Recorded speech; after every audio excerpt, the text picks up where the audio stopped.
एक दफा का जिक्र है कि पहाड़ों में एक ज़हीन बूढ़ी बिखरी रहती थी। वो ऊंची पथरीली चट्टानों पर घास खाना पसंद करती थी जहां ये खतरे से महफूज थी। एक सुबह जब वो खाना खा रही थी तो एक भूखा भेड़िया नीचे से इसे देख रहा था। भेड़िया बिक्री को खाना चाहता था, लेकिन वो जानता था कि वो इस तक नहीं पहुंच सकता क्योंकि चट्टानें बहुत खड़ी थी। भेड़िए ने बिक्री को नीचे लाने की तदबीर सोची। इसने नर्म आवाज में इसे पुकारा, हेलो प्यारी बिक्री, तुम उन खतरनाक पत्थरों पर क्यों खड़े हो? अगर अब गिरते हैं तो आपको चोट लग सकती है। यहाँ नर्म सब्ज घास के नीचे आओ, ये ज्यादा महफूज है और खाने के लिए बहुत कुछ है।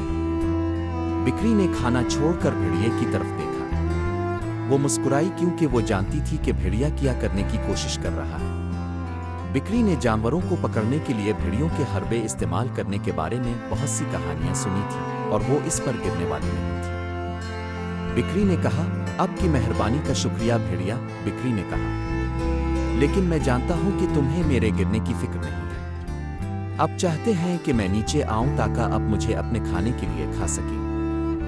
भेड़िए ने हैरानी का ड्रामा किया और कहा, अरे नहीं प्यारी बिक्री, आपको ये सब गलत मिला।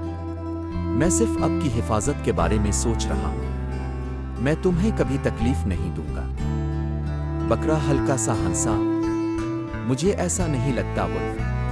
मैं जानता हूं कि आप वाकई क्या चाहते हैं। तुम्हें मेरे पत्थरों से गिरने की फिक्र नहीं है। आप सिर्फ अपने खाली पेट के बारे में सोच रहे हैं। भेड़िया ये समझते हुए कि इसका मंसूबा काम नहीं कर रहा था, हार गया। वो मुड़ कर चला गया, अभी तक भूखा था। बिक्री जहां थी वहीं ठहरी ऊंची चट्टानों पर महफूज और खुश।